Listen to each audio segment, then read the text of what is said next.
Усім прывітанне, гэта стартапніца. Звычайна мы размаўляем пра бізнес-праекты, але сёння у нас праект сацыяльны са сферы Civic Tech ці Social Technology. Пра гэтыя сферы мы зараз і паразмаўляем, пра тое, як айцішнікі рухаюць наперад грамадзянскую супольнасць. Ёсць, на маю думку, два варыянты. Першы варыянт – гэта шмат маіх знаёмых айцішнікаў зараз сядзяць побач са школамі і спрабуюць падлічыць яўку на выбарчых участках, но гэта падобна да таго, як мікраскопам забіваюць цвікі. Да? І другі варыянт – гэта ўсё ж такі неяк рухаць грамадзянскую супольнасць наперад з дапамогай высокіх тэхналогій. IT – гэта высокія тэхналогіі? Разумела. Супер. Юлія Няхай, як заўжды, сувядоўца стартапніцы ў студыі Еўрарадыё. Прывітанне, Юлія. Прывітанне. Сёння да нас у госці завітаў Дзеніс Новікаў, а на сувязі з намі Максім Богданович. Гэта суарганізатары Мінска Social Technology Hackathon 2020, які прайшоў не так даўно у Мінску. Як не складана здагадацца. Прывітанне, Дзеніс, прывітанне. Прывітанне. Максім. Максім, ці чуваць нас? Нешта здарылася з Максімам. Зараз нашыя рэжысёры трансляцыі паспрабуюць падлучыць яго назад. Ну, Дзеніс, з чаго пачнем? Відаць, з хакатона? Ну, да. То есть можем начать... Может быть, сначала пусть Денис, например, расскажет о своем бэкграунде Максима, он вдруг подключится к нам. Добро. И как возникла идея организовать этот хакатон? Да, хорошо. Да, всем привет. Во-первых, хочется поблагодарить всех, кто сейчас участвует в процессе отстаивания, скажем, наших интересов в любой форме. Большое спасибо за то, что вы делаете. И тогда буквально два слова о себе. Вообще у меня бэкграунд спортивный. Я когда-то профессионально занимался баскетболом, но потом, скажем, в силу различных обстоятельств я поступил в педагогический университет, закончил его, и, собственно, у меня больше такое туристическое направление. Но потом я понял, что мне интересно и в том числе направление экономики, направление финансов, IT, и, собственно, начал изучать эту тему. После этого я работал в нескольких компаниях, в крупных, которые как раз дали мне тот опыт, который мне нужен, проектного менеджмента, продакт-менеджмента и так далее. И, собственно, сейчас я тоже работаю в большой компании, которая трудится во благо, скажем, нашего белорусского IT. Угу. Максим подключился к нам? Макс, нема. Может быть, только голосом попробовать? Я не думаю, што это праблемы праз камеру, гэта нешта іншае. Ладно, то бок бэкграунд, у прынцыпе, абсалютна рознабаковы, але ў гэтым бэкграундзе я не пачуў нічога палітычнага. Ну вось, нічога, што змусіла б чалавека займацца грамадзянскай супольнасцю і яе развіццём. Да? То бок все абсалютна, ну, не абсалютна звычайныя, но але тым не менш прыступка за прыступкай, спорт, бізнес. Да, соглашусь, есть такой момент. Я думаю, что большинство из нас в какой-то момент, они отслеживали, скажем, новости, то, что происходит в Беларуси, да, то, что происходит за пределами Беларуси. У нас очень много молодых людей, которые учатся за рубежом, которые приезжают сюда, потом возвращаются, пробуют здесь реализовать свой опыт, то есть перевнести что-то интересное в Беларусь, что-то такое новое, да, в том числе и в плане IT-технологий. Кто-то уезжает, возвращается, кто-то наоборот. И с точки зрения моего опыта я вижу, что я могу в рамках того, что как-то все общество, наверное, в этой компании, оно очень пристально стало следить за тем, что происходит. Все понимают, что каждому хочется, чтобы его голос был услышан, чтобы чтобы мы почувствовали, что мы на самом деле одна большая страна, один народ, и мы... Нация, национальная идея, да, то, что называется. Чтобы мы почувствовали, что мы единый народ, и мы можем сделать что-то, каждый, скажем, в своих каких-то рамках определенных, на определенной работе или где-то еще, да, что-то, свой вклад в то, чтобы наша страна, она действительно развивалась, была такой светлой, наполненной смыслом, чтобы здесь реализовывались таланты, чтобы здесь люди могли проявить себя и понимали, что они делают это ради единой большой цели, чтобы мы двигались вперед. Денис, ну дзяржава наша увогуле ставіцца да айцішнікаў вельмі кантрастна. З аднаго боку парк высокіх тэхналогій і ўсе радуюцца унёску IT у экспорт, у валавы ўнутраны прадукт, які год ад года расце. З іншага боку, ёсць такая нейкая насцярожанасць, да? Ну і мы ведаем, што ў пэўныя моманты іх называлі яйцагаловымі там і гэтак далей, і гэтак далей. Як упэўніць дзяржаву, што вось гэтыя ініцыятывы патрэбныя і ёй таксама, дзяржаву, улады, да, што вось гэтае развіццё грамадзянскай супольнасці, яно таксама патрэбна і дзяржаве. Вось што, як это можа спрацаваць тут, каб яна не лічыла проста ворагамі арганізатараў Social Technology Hackathon? Ну, я думаю, что мы можем сделать это своим каждодневным трудом. То есть то, например, почему мы объединились в рамках этого хакатона, мы просто хотим, чтобы мы были услышаны. Соответственно, на базе этого мы собрали неравнодушных людей, которые не хотели придумывать что-то незаконное или там неразрешенное. Это там не онлайн-митинг, да, это такой сбор людей, которые захотели что-то поменять, чтобы каждый из них был услышан, то есть чтобы за каждым человеком что-то стояло.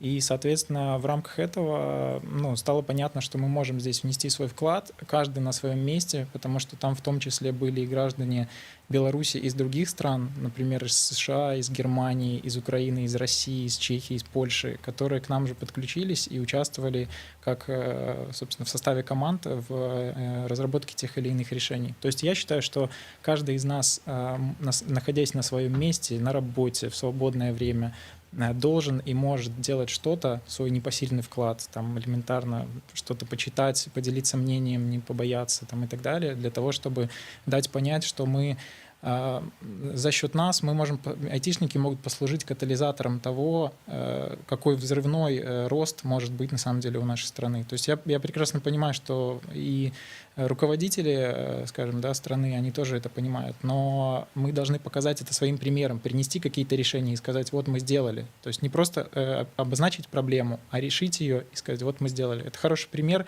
как одна из компаний недавно сделала большое решение для медицины и, собственно, передала его, собственно, Министерству здравоохранения. Поэтому будем надеяться, что оно будет реализовано. Ну, это уже, кстати, пример GovTech сегмента, а не Civic Tech. Это когда решение окончательным бенефициаром в случае GovTech выступает государство, а Civic Tech — это граждане. А можете вот рассказать, как у вас вообще выглядела организация хакатона? Вы сами предложили какие-то челленджи, либо же участники, они предлагали какие-то задачи, какие-то проекты?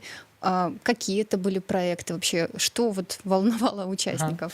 Ну, смотрите, вообще, конечно, я могу рассказать короткую историю, да, как мы появились. То есть мы родились на базе того, что мы с Максимом были в инициативной группе Валерия Цепкала, и в рамках того, что мы были как волонтеры, как и все люди, находящиеся там, как волонтеры участвовали, да, мы сели и подумали о том, что мы можем сделать для того, чтобы как-то повлиять, положительно повлиять, законно повлиять на то, что происходит. И вот так родилась идея, что мы можем провести онлайн-хакатон, потому что офлайн-хакатоны у нас, естественно, проводятся. Это очень здорово, что у нас они есть на социальные темы, да, то есть все вы их прекрасно знаете. Но так, чтобы можно было объединить людей, учитывая еще вот этот ковид, который, скажем, да, произошел, который находится в разных странах, все онлайн. И мы поняли, что мы можем сделать это вот посредством, собственно, такого формата.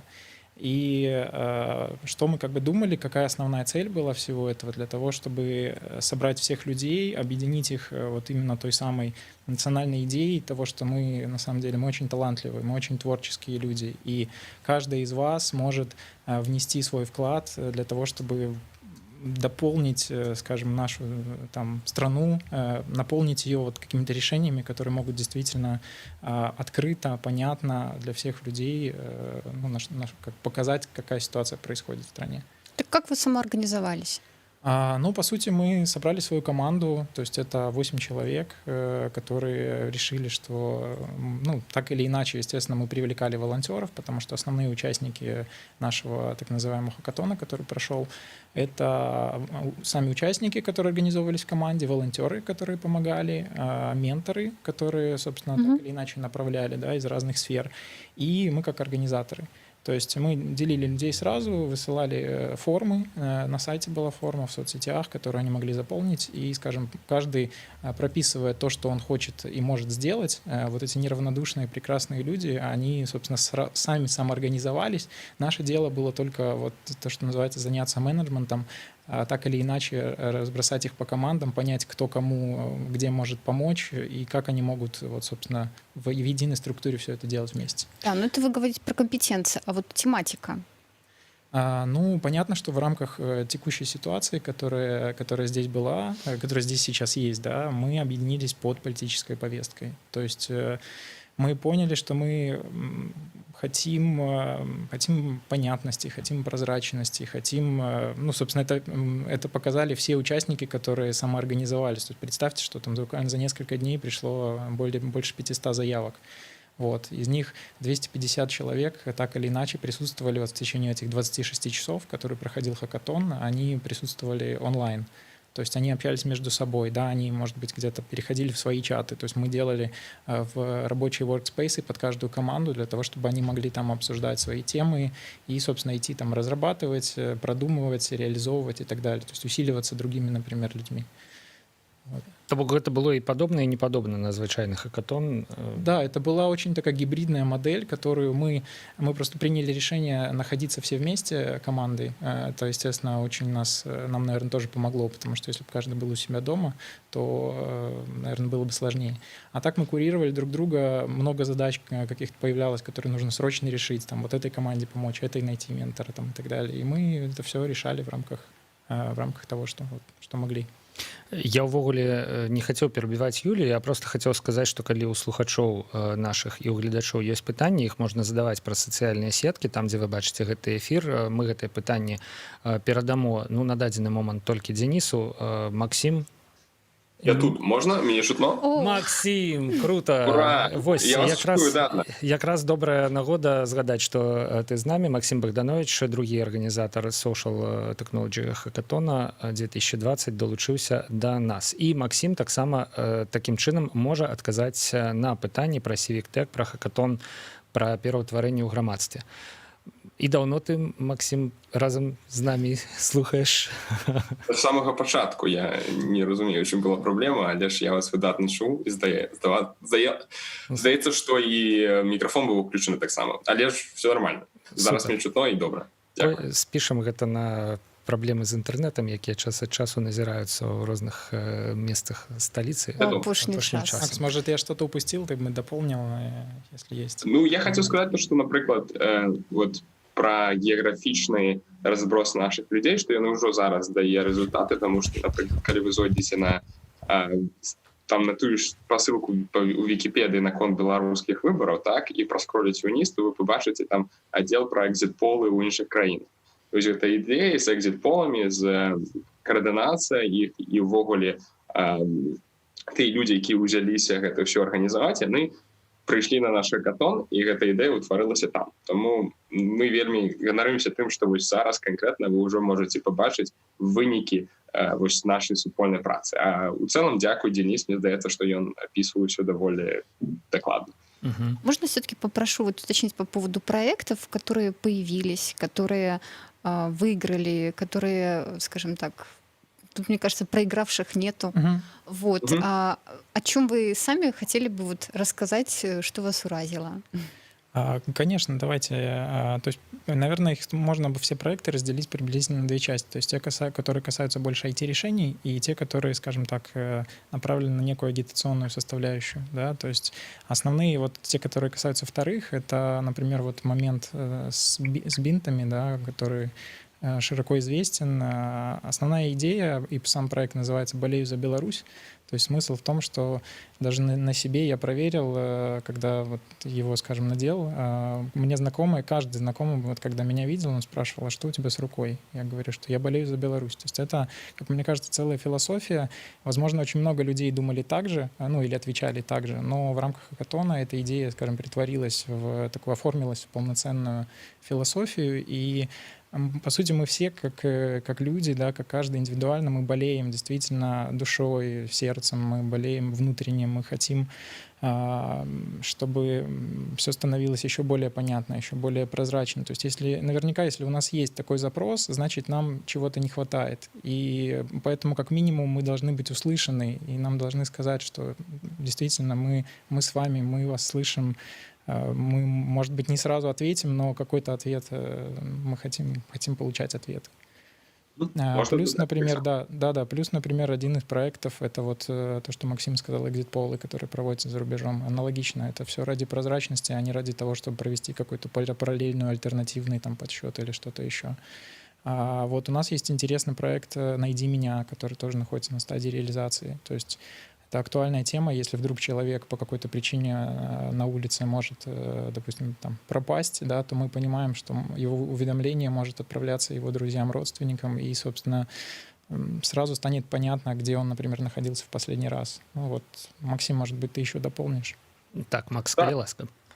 Крыху просто хотел сказать, что были проекты, ось я где не сказал, які больш краналі сацыяльныя тэмы, былі таксама проекты, якія і зараз ёсць, ось некаторыя пытанкі можа вы бачыць там дзе-нідзе ў інтэрнэце, і яны часам нават з'яўляліся на нашым хакатоне.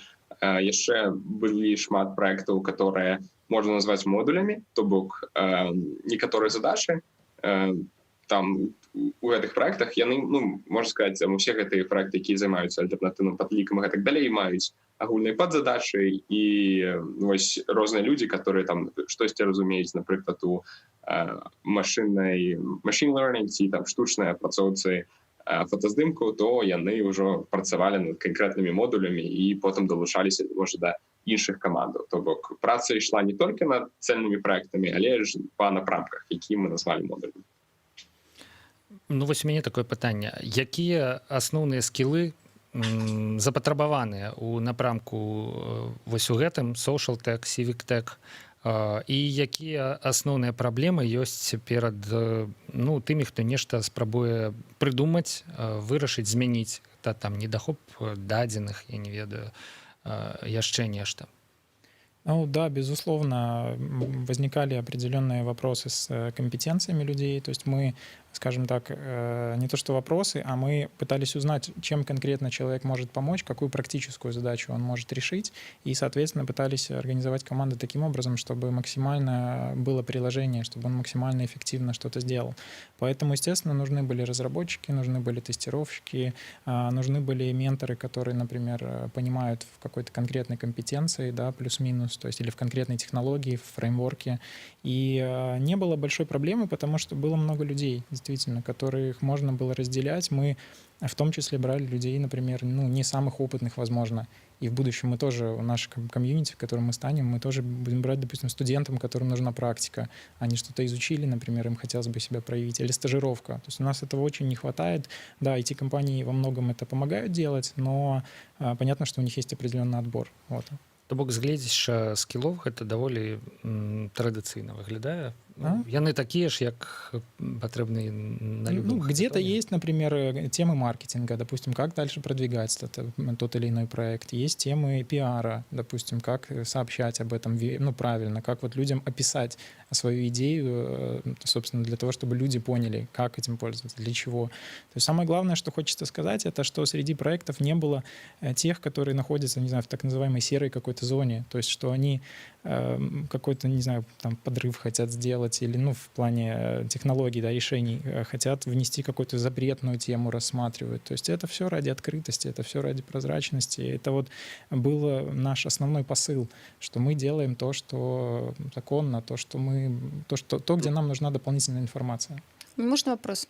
В СМИ проскальзывала такая фраза о том, что вы хотите, и вот сами только что сказали, что вы хотите сделать такое некое комьюнити или даже платформу для регулярного появления проектов на тему социума, гражданского общества и прочее, то есть Civic Tech. Вот на каком этапе обстоит эта идея сейчас? Смотрите, мы назвали это общим словом «трансформация». То есть то, что прошел хакатон, это очень здорово. Мы поняли, что в обществе есть запрос, учитывая вот эту ковидную ситуацию, на то, чтобы проводить различные мероприятия онлайн. И сейчас мы переформатировались, трансформируемся таким образом, чтобы этих людей не потерять, чтобы они остались, так как это очень активные действительно люди, творческие, там и дизайнеры, и сами разработчики, айтишники, и вот маркетологи, то есть это не только чисто технические специалисты.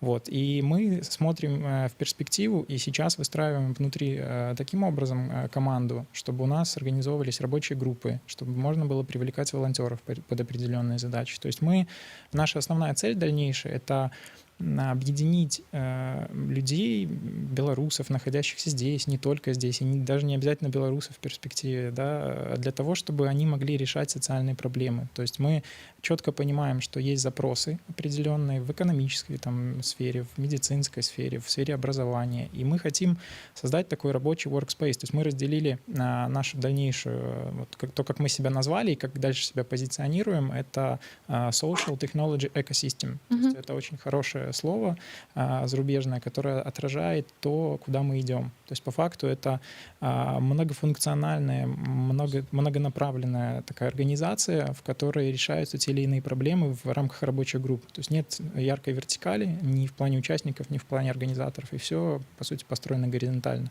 И в рамках этого основные идеи — это, собственно, сделать что-то как подобие онлайн такого workspace, то есть онлайн-коворкинг, то, что называется, чтобы люди могли приходить, не знаю, работать, общаться, в том числе это подобие какой-то социальной сети, чтобы у нас там возникали, как вот раньше, знаете, на форумах различные обсуждения. Мы, например, задавали тематику, вот давайте сегодня обсудим вот такую тему, и люди делятся опытом, рассказывают свои истории, понимают. То есть мы слышали много отзывов, которые по итогам хакатона прошли, и нам люди говорили, что спасибо большое, я как минимум нашел большое количество людей, с которыми я вот продолжаю общаться, продолжаю где-то взаимодействовать по различным проектам. То есть это точка притяжения, в которой, начало которой позволит в дальнейшем соединять людей между собой. Это же очень важный момент. То есть не каждая платформа сейчас, например, позволяет это делать. В том числе мы хотим быть таким акселератором. То есть, по сути, это место, куда каждый может прийти со своей идеей. Вы, я, не знаю, кто-то еще, любой человек, у которого есть в мыслях помочь в каком-то социальном плане, не знаю, сделать приложение для людей с ограниченными способностями, мобильное, например. Он приходит, он находит у нас отклик, подает свою идею, ищет команду, мы ему помогаем найти команду. Он может, по сути, вот это то, что называется MVP, первый рабочий продукт, сделать его на базе, вот скажем, этой экосистемы нашей, и дальше уже, не знаю, с нашей помощью искать инвесторов или самому куда-то пойти. То есть мы планируем, скажем, и уже выстраиваем процесс общения с партнерами, с теми же нашими социальными проектами, которые уже реализованы, да. Social Weekend. В том числе. Вот. То есть, естественно, нам интересно, мы не хотим, мы не хотим быть конкурентами. То есть мы должны, наоборот, искать отличия, во-первых, друг от друга и искать какие-то общие моменты. И вот в рамках этого объединяться и действительно помогать неравнодушным людям проявлять себя. То есть это вот одни из направлений. Понятно, что у нас будет образовательная составляющая. Мы уже на самом хакатоне проводили несколько вебинаров, обучающих на различные темы. Это же мы по медиаплану планируем проводить дальше. То есть, и так далее, и так далее. Конференции в каком-то в отдаленном будущем. Мне вот через месяц-два, что вы будете делать? У вас есть какой-то roadmap? Вот что вы делаете через месяц-два?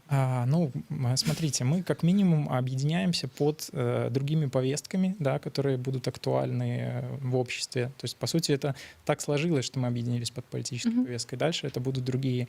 И у нас есть roadmap, рассчитанный, пока приблизительно на пару месяцев, но я бы сказал даже на годы.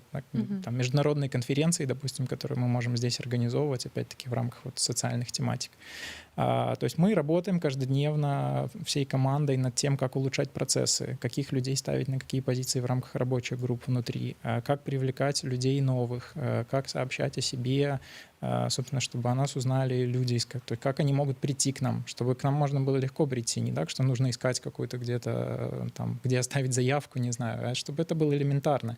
И мы понимаем, что люди, они будут друг другу говорить, что, слушай, а вот ты слышал, есть вот такие соцтек, соцтек эко, как мы говорим, ребята, которые организовались, и туда можно, не знаю, приходить на выходных, приходить вечером после работы, вот в это workspace так называемый. Там можно общаться, там можно оставлять какие-то идеи, там можно делать даже... Мне очень понравилась тематика, скажем, которую когда-то проводили, 100 идей для Беларуси, может быть, слышали. Вот почему бы нам не организовать что-то подобное, когда все люди, скажем, набрасывают какие-то идеи, которые могут действительно помочь обществу. И мы же ни от кого не зависим в хорошем смысле. То есть мы можем это делать, мы можем это реализовывать, и нам не нужна ничья помощь. Тем более мы не привлекаем сейчас инвестиции, это полностью волонтерские начала. Окей, такой вопрос. Юля, Максим, можем Максим, дать слово Максиму. Ну, Максим, тут уже, в принципе, ты цягам некалькіх пытанняў маўчыш. Я разумею, што да, нам тут прасцей камунікаваць, таму што мы адно аднаго бачым. Ну, пытанне, што будзе з ініцыятывай праз месяц, праз два. У прынцыпе, мы не ведаем, што будзе з краінай праз месяц, праз два, але наўрад ці знікне запатрабаванасць у развіцці грамадзянскай супольнасці, а можа, калі ўсё ж такі нейкія пераўтварэнні пачнуць адбывацца, яна, наадварот, стане яшчэ больш актуальнай. Як ты глядзіш на гэтую сітуацыю? Ну, так, у нас по факту два выпадкі такія, які людзі разумеюць, адзін больш верагодны, другі менш верагодны. А мне здаецца, што наша ініцыятыва будзе вельмі запатрабаваная ў тым сэнсе, што сацыяльныя пытанні стануць толькі больш вострымі, незалежнасці ад таго, што адбудзецца дакладна.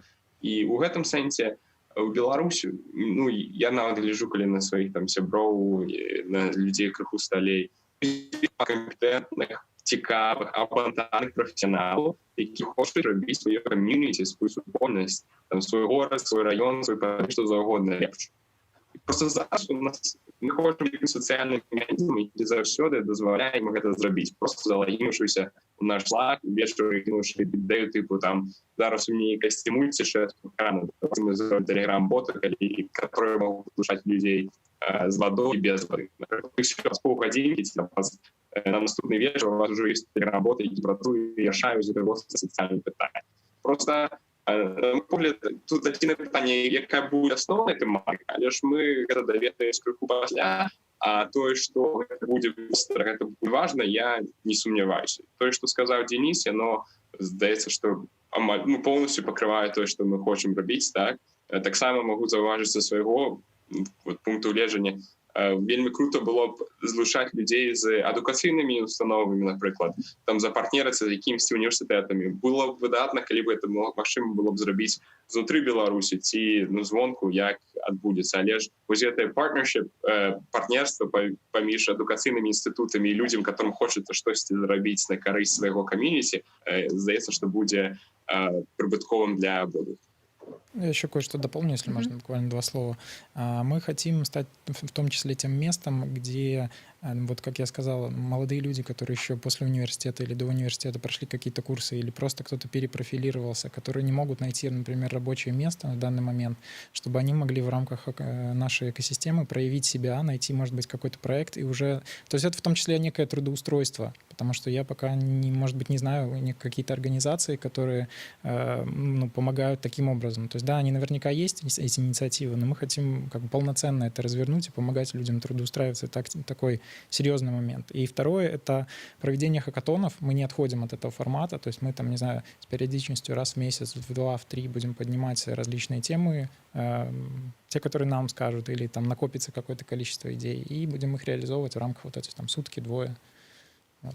У меня вопрос. Можно Максиму задам вопрос? Добренько. Да. Я когда готовилась к этому эфиру, узнала о том, что вообще эта идея вот Civic Tech, она пошла из США благодаря, между прочим, Бараку Обаме, который вместе с вице-президентом Джо Байденом поставил целью повысить вовлеченность граждан в решение вопросов, касающихся городов и стран. И большое внимание уделялось Open Data, то есть когда коммунальное предприятие, муниципальные организации, органы власти начали собирать машиночитаемые данные, открывать их для свободного использования.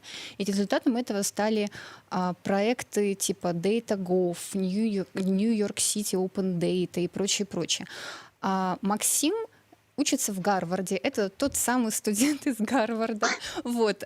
Перед эфиром мы поговорили немножко. Некоторыми этими проектами он даже пользовался. Вот поделитесь, пожалуйста, своим впечатлением вообще, каково это, насколько это работает.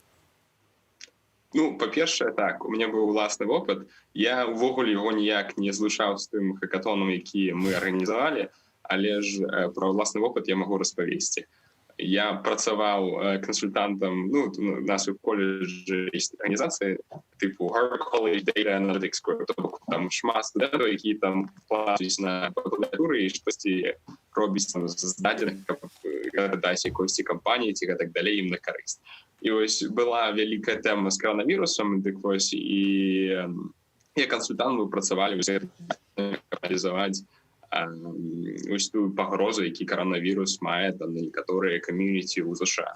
І сапраўды гэта вельмі круто, тому што калі вы заходзіце, то вы бачыце ўсё там, дзе супермаркеты ёсць, дзе іх няма, дзе хтосьці не можа здабыць, дзе можа, дзе там вода якой якасці і так далей.